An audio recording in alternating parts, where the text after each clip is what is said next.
Bonjour chers amis. Alors, je rappelle toujours, bien sûr, je commence par ça. Abonnez-vous, mettez un pouce s'il vous plaît, activez la clochette pour recevoir les vidéos en première, en tout premier lieu, en tout premier. Hein. Et puis n'oubliez pas d'activer la clochette, partagez surtout cette vidéo autour de vous, vos amis, vos proches, votre famille, enfin, faites connaître la chaîne, s'il vous plaît. Voilà. Alors, comme vous voyez dans les titres, je l'ai énoncé, jeu d'hiver 2030, ça y est, c'est acté, mais sous condition. Attention, sous condition d'avoir un budget bien ficelé pour organiser ces Jeux Olympiques d'hiver.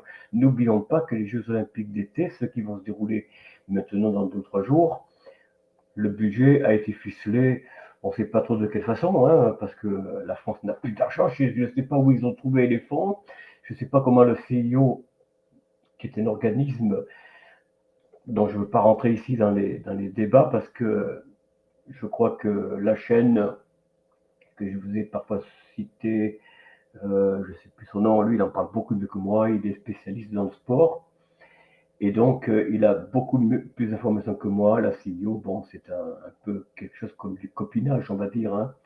Voilà. Alors, je sais que le gouvernement français n'a pas d'argent, mais, il y aura toujours des fonds que les investisseurs étrangers apporteront pour les Jeux Olympiques d'hiver. Vous inquiétez pas. La France n'est pas plus endettée que vous ne le pensez, car cette dette, elle est titrisée, c'est-à-dire qu'elle est en bourse, elle est cotée en bourse, et les investisseurs, eh bien, croyez-moi qu'ils en tirent des dividendes sur cette dette, prétendue la dette, hein, parce que les dettes sont fabriquées qu'à partir. L'argent sort à partir de rien. Elle est fabriquée à partir de rien. Je ne vois pas où il y aurait une dette, n'est-ce pas? On est bien d'accord. Donc arrêtons les frais, arrêtons les mensonges. Il n'y a pas de dette. On nous fait croire qu'il y a une dette.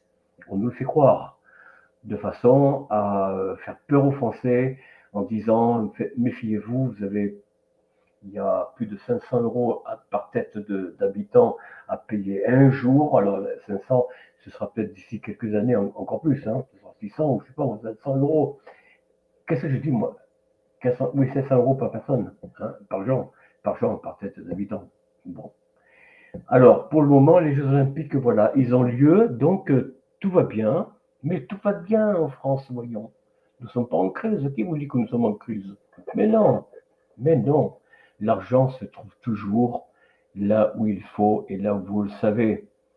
Regardez dans les hautes instances extérieures à notre pays qui c'est qui tient les ficelles et vous verrez là où est l'argent, là il n'y a pas de dette. Si je vous disais, je l'avais dit une fois, je crois, je le répète quand même dans une vidéo, si demain la famille Rothschild devait donner tout son argent, tous ses biens, savez-vous combien dans le monde, hein, nous sommes 8 milliards, pardon, vous savez combien nous toucherions chacun? Ça va vous étonner, hein. Ouais, écoutez bien, accrochez-vous, hein. 1800 euros chacun. Oui, vous avez bien entendu, 1800 euros chacun, si c'est pas plus. Si c'est pas plus. C'est un calcul qui a été fait au prorata à travers la fortune connue des Rothschild. Je dis bien connue. Parce qu'en fait, il y a beaucoup de fonds qui ne sont pas connus, d'investissements qui ne sont pas connus, sauf deux, bien entendu, et encore, ça se trouve, ils ignorent même tous les fonds qu'ils ont, hein, ça se trouve, tellement qu'ils en ont. Les Rothschild, c'est la famille la plus riche du monde. Enfin, en tout cas, l'une des plus riches avec Rockefeller. Hein. Mais je crois que même Rockefeller est battu, je crois pas les Rothschild, je crois. Hein, je crois. En tout cas, ils se tiennent tous les deux. Bon, après, il y a d'autres familles. Il n'y a pas que les Rothschild et les Rockefeller. Il y a à peu près 24 familles dans le monde qui sont ce qu'on appelle les 12 ou 24, je ne sais plus, qui sont les ultra riches, hein, c'est-à-dire les 1% de la planète. Voilà. C'est-à-dire que nous, on se partage les 99% de richesse, presque rien, quoi. Hein, vous voyez? Alors, je reviens sur les Jeux Olympiques parce qu'on ne va pas parler de finances aujourd'hui. Je ferai un petit crochet dans un instant à propos de l'entretien que j'ai eu avec mon banquier. Oui, bon, je ne dirais pas quelle banque hein, pour l'instant. Alors, ben, tenez, je vais en parler tout de suite. Voilà, comme ça c'est clos. En fait, j'ai eu mon banquier et on m'a dit qu'à travers des PEA en France ou dans un des 27 pays de la zone européenne, on peut obtenir déplacement aux États-Unis, par exemple, ou dans d'autres pays de votre choix. Alors, je verrai ça bien sûr en début septembre lorsque j'aurai le rendez-vous. Là, je vais en parler un peu plus dans le détail avec mon banquier parce que il faut être vigilant avec les banques. Hein, je vous le cache pas, même celle où je suis, c'est l'un des fleurons, je dirais, de la comment ça s'appelle, de la décrépitude française. Bon, enfin, je ne dirai pas le nom comme ça fera publicité pour personne. Je reviens maintenant sur les Jeux Olympiques d'été et d'hiver. Alors d'été, vous le savez, bon, c'est un véritable camp de concentration pour un grand nombre de touristes qui sont choqués. Bon, ça, vous avez lu ça un peu partout, je pense. Hein. C'est un secret de polichinelle. C'est choquant pour les étrangers, notamment les Asiatiques, les Sud-Américains, les Nord-Américains, puis sûrement les Canadiens, je suppose, bien que chez eux, Monsieur Trudeau, bon, c'est un peu le Macron du Canada, hein, faut pas se le cacher. Il a un peu les mêmes idées, la même politique, à mon avis. Après, concernant les Jeux Olympiques d'hiver, je suis étonné, je pensais que la Suisse allait l'emporter, parce que la Suisse, budgétairement, semblait le mieux ficelé comme projet. Il me semblait que c'était le mieux protégé, en tout cas l'un de ceux sur qui on peut compter. C'est-à-dire que, qu'est-ce que c'est que ça? Oui, bon, ça je l'enlève. Non, je vais le laisser. Alors en fait, vous voyez, quand vous regardez un petit peu ces pays qui sont mieux placés que nous, la Suisse, bon, la Suisse pour ne prendre que ce pays. Après, il y en a peut-être d'autres, il y a la Norvège, la Finlande, la Suède, je ne sais pas. En tout cas, la Suisse. Bon, la Suisse, son dossier, selon Monsieur Romain, oh, comment il s'appelle cette chaîne-là? Je vais la chercher parce que ça me travaille. Qu'est-ce que je veux faire, moi? Qu'est-ce que je vais faire là? Voilà, c'est ça, non? Non, là, c'est un film, c'est pas ça. Bon, on va reprendre autre chose. On va tâcher de voir le nom de cette chaîne. Enfin, le budget semblait beaucoup mieux ficelé, mieux préparé. Mais que voulez-vous, la France, elle a dû donner des gages. Alors je ne sais pas de quelle nature, ce sera à découvrir. De quelle nature ces gages sont, quels sont ces gages, quelles sont les garanties que la France peut apporter. Moi, je suis assez étonné de voir que, voilà, c'est Romain Molina, hein, la chaîne dont je vous parlais, qui parle mieux que moi de sport. Donc Romain Molina, voilà, tout simplement. Donc je ne vais pas vous mettre, qu'est-ce que je vais faire? Moi je m'enlève ça. Je ne vais pas vous montrer de vidéo aujourd'hui, ni de texte, peut-être aussi, hein, peut-être. Je vais voir un peu ce que je trouve. Ah, bon, excusez-moi, on va partager l'écran. Alors, je ne sais pas si je peux le faire normalement. Euh, c'est quoi ça?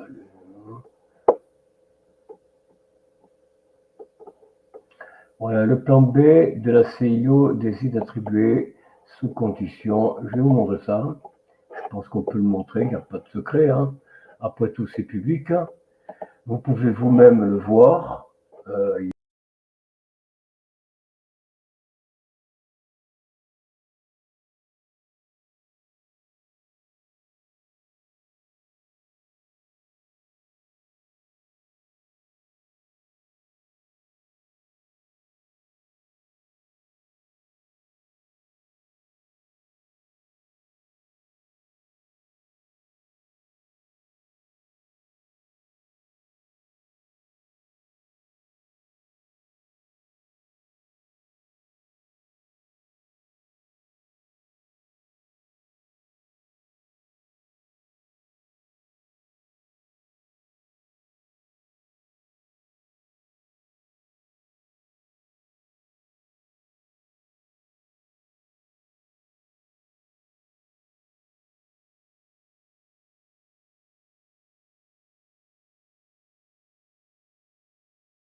Voilà, je remets l'image principale. Donc voilà, chers amis, pour ce qui est des Jeux Olympiques d'hiver. Alors, qu'est-ce que j'avais d'autre à dire? Ah oui, Lucie Castest, pardon, ou Castet. Lucie Castet, c'est une militante jeune, d'ailleurs jeune femme, qui souhaite, alors elle le souhaite, hein, elle a été nommée bien sûr par la direction de la NFP, hein, Front de gauche, je ne sais pas exactement ce que c'est, quoi. Alors, elle demande à être Premier ministre. Je ne dis pas Première ministre, hein, vous entendez bien la nuance, Premier ministre. Moi, la féminisation, ça ne me parle pas. Alors, elle demande à être Premier ministre. Macron, vous vous souvenez, il y a 2 jours, je vous l'ai dit, ou il y a un jour ou deux, il demande la trêve de la politique durant la tenue des Jeux d'été, les Jeux Olympiques 2024 à Paris. Alors, qu'est-ce qui va en être? C'est Macron qui décide. Hein. Normalement, c'est pas lui qui devrait décider, puisque, après tout, c'est les jeunes qui ont parlé, et le Conseil constitutionnel, s'il était neutre et indépendant, aurait déjà dû dire au président, enfin, à Macron, monsieur, le suffrage s'est exprimé à 2 tours, vous devez nommer rapidement, comment dire, euh, un Premier ministre, sinon les conditions, je ne sais pas exactement ce qu'il pourrait faire, mais voilà, je pense que le conseil constitutionnel pourrait saisir les instances en disant, voilà, le président ne respecte pas la Constitution. Mais pensez donc, il n'y a pas de séparation de pouvoir, donc Macron fait ce qu'il veut, voyons. Là-dessus, il y a pas grand-chose à dire. Que voulez-vous? On est gouverné par quelqu'un qui s'assoit sur les lois et sur la Constitution, dont la plupart sont ses copains. Hein, on ne va pas se le cacher. Donc, le Conseil constitutionnel ne va pas entraver les désirs de Macron ou d'Emmanuel I, Emmanuel Ier. Vous voyez? Nouveau roi de France. Enfin, roi sans royauté, sans monarchie, mais bon, voilà. Voilà un petit peu, chers amis, les nouvelles. Donc, la France obtient, ben, voilà, c'est acté, hein, les Jeux d'été ben, auront lieu de toute façon. Hein, la CIO ben, ne s'est pas prononcé, du moins, c'était peut-être un fake. Hein. Il devait soi-disant réfléchir 15 jours avant la tenue des Jeux. Bon, nous sommes quand même à 2-3 jours, 4 jours, je ne sais plus. Donc, non, c'est fait, c'est acté. Et donc, ils se tiendront. D'ailleurs, tout est prêt. Alors, les services d'ordre, figurez-vous, les services d'ordre, il y a non seulement la police, la gendarmerie, l'armée sur le terrain, et vous avez à peu près une trentaine ou quarantaine de forces de l'ordre de différents pays. Waouh! Vous vous rendez compte?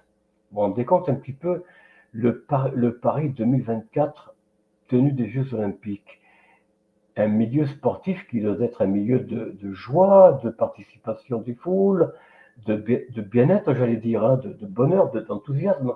Et bien là, ça va vite déchanter. Hein.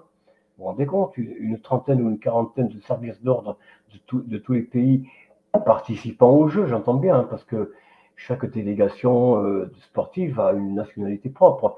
Et donc, de ces nationalités propres, se déplace un service d'ordre approprié de chaque pays. Voilà, vous avez compris?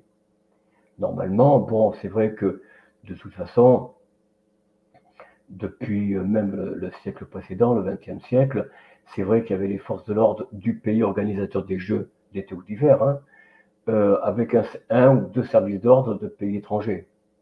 Mais c'est tout.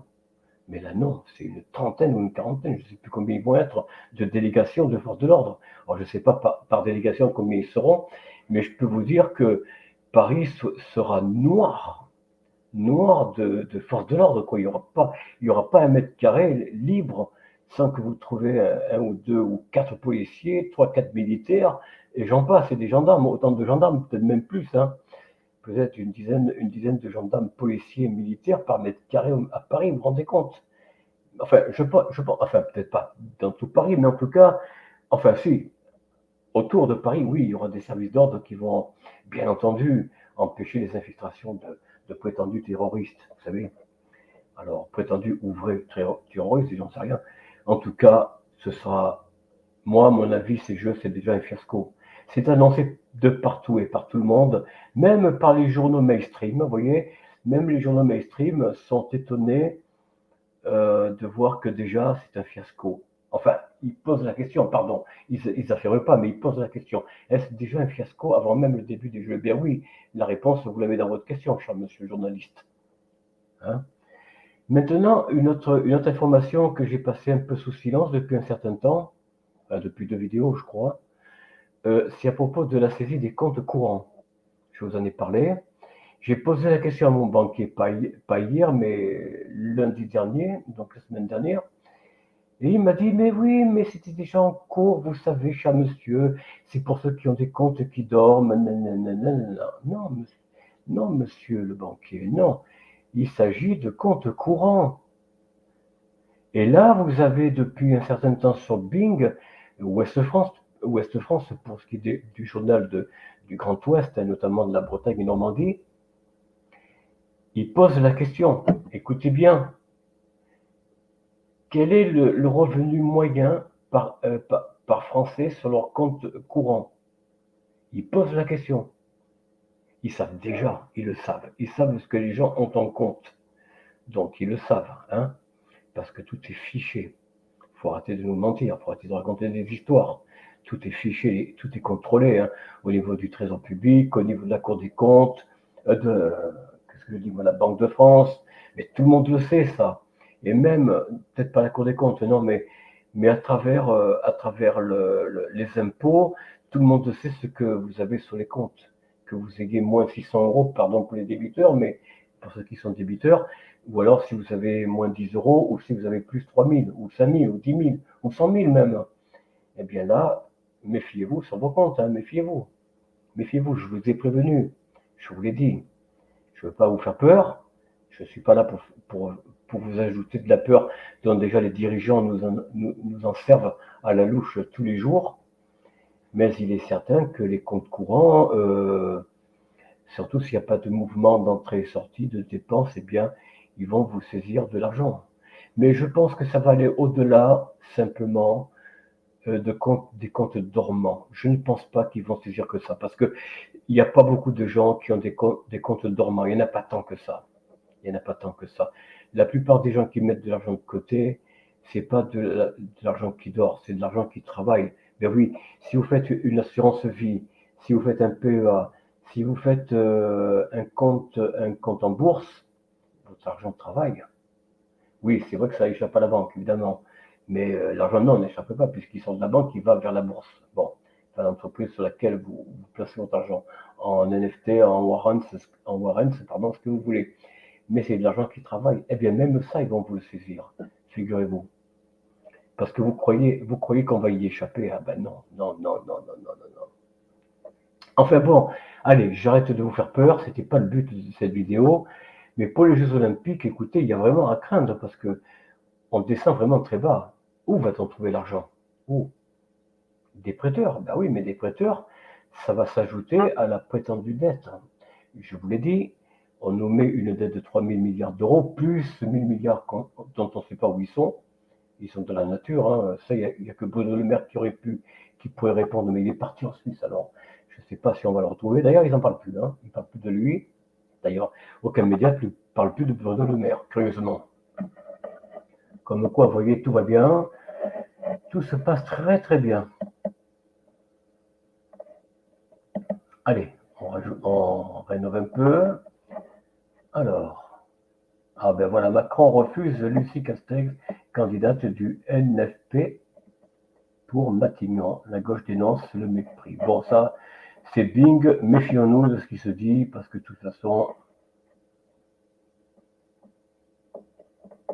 ouais, bon, je fouille un petit peu.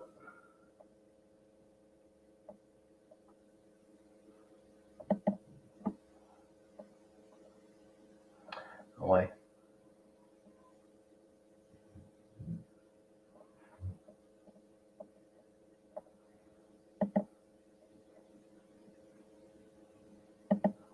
Ouais, bon. Pardonnez-moi, chers amis, de ce silence. Ah oui, oh, je vais vous dire un petit mot sur les élections américaines aussi. Pardon, c'était pas en titre, mais bon, vous me, vous m'en voudrez pas, je l'espère. Alors, vous savez que Biden, eh bien, il a décidé, enfin, il n'a pas décidé tant que ça. C'est les Obama et l'État profond qui a dit, allez, casse-toi, tu n'es plus du tout à la hauteur.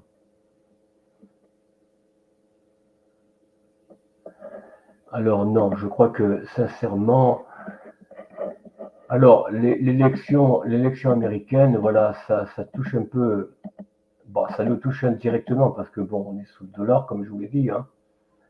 Euh, donc voilà. Alors c'est Kamala Harris, la vice-présidente, qui se porte candidate en remplacement de Biden, qui s'est désisté dimanche dernier pour poursuivre sa candidature. Alors, bien sûr, il est toujours président des États-Unis officiellement, en ayant fait ce qu'on sait en 2020, n'est-ce pas, pour passer.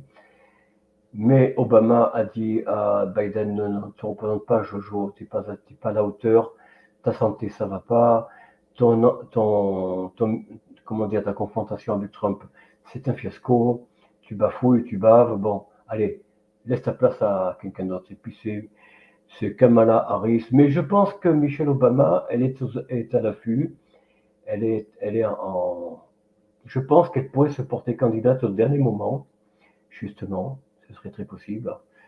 Parce que tout est possible chez les Américains, vous savez, c'est pas comme en France. Enfin, faut pas remarquer, hein, tout se tient. Hein, tout se tient. Les élections aux États-Unis, comme en France, sont faites dans la plus grande clarté. Bon, bref, j'ai dit quoi, clarté? Ah oui, c'est vrai, ah, je me suis trompé. Non, non, ça se fait dans une opacité que personne n'y comprend rien. Enfin, si, sauf les esprits éveillés. Parce qu'en fait, bien sûr, on sait bien que Biden n'était pas comment dire, officiellement élu président des États-Unis, mais par un tour de passe-passe avec Dominion, vous savez la suite. Et ça s'est passé en France en 2022. La même chose. Et là, les élections législatives, on peut se demander comment le parti de Macron était loin derrière LFI, enfin le Front de gauche, et puis bien sûr le Rassemblement national qui était en tête, et tout d'un coup se trouve deuxième. Vous ne croyez pas qu'il y a anguille sous roche là? Bon, on va pas revenir sur les élections législatives. Maintenant, c'est passé. Malheureusement, les Français ben, ne bougent pas. Personne ne bouge. Voilà. On fait ce qu'on veut. On prend les mêmes, on recommence. Vous voyez. Macron, il a mis au perchoir Madame Piver, je ne sais pas comment elle s'appelle. Voilà. Alors qu'elle n'est pas du tout du front de gauche. Hein. Non, non. Non, non. Ben, elle est présidente de l'Assemblée nationale. Hein. Comme quoi, vous voyez, Macron fait ce qu'il veut. C'est en fait lui qui a gagné les élections. C'est lui. C'est même pas son parti Renaissance, Naissance, je sais pas comment il s'appelle. Non, non, c'est lui qui a gagné les élections. En plus, en les tenant dans une inégalité totale, hein, je l'ai dit, selon l'article 12. Hein. Bon. Mais vous savez, quand on a une constitution et un gouvernement, quand on a un gouvernement, comment dire, quand on a une politique où le législatif et l'exécutif ne sont pas séparés, eh bien, il n'y a pas de constitution. C'est aussi clair que ça. C'est ce que dit la constitution de 1789. Si le pouvoir en place ne sépare pas le législatif de l'exécutif, si chacun ne prend pas indépendamment l'un de l'autre les décisions, eh bien, il n'y a pas de constitution, c'est pas possible. La constitution ne peut reposer que s'il y a séparation des pouvoirs. Et dans n'importe quel pays. Mais bon, aux États-Unis encore, la constitution tient le choc encore, même si de plus en plus il y a des ingérences, il y a... Bon, mais enfin, la constitution américaine reste encore on va dire, assez neutre, en tout cas beaucoup plus que la France. Voilà, c'est ce que je voulais dire. Maintenant, il y a peut-être des amis des uns des autres, ça, c'est pas impossible. Voilà, chers amis, donc les Jeux Olympiques d'hiver auront bien lieu sous conditions financières, c'est-à-dire si vous me donnez quelque chose, moi, il n'y a pas de problème, vous aurez les Jeux d'hiver, Monsieur Macron. Voilà, c'est comme ça qu'il faut voir les choses et rien de moins. Voilà, les Jeux Olympiques se tiendront alors que la Suisse, elle a un dossier qui est béton, hein. Ça, c'est vrai selon la chaîne Molina Moulin, c'est ça, hein, je ne me rappelle plus le nom. En fait, selon lui, le dossier de la Suisse est beaucoup plus costaud, mais elle n'a pas été choisie.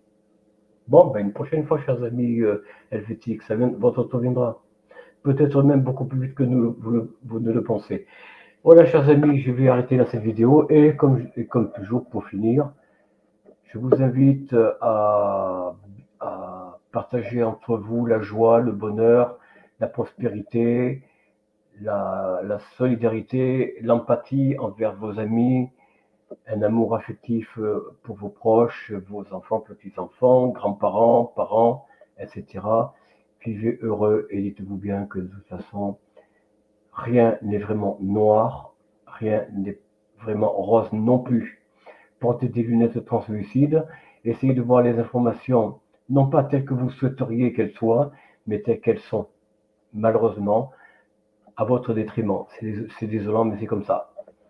Allez, à très bientôt. Au revoir.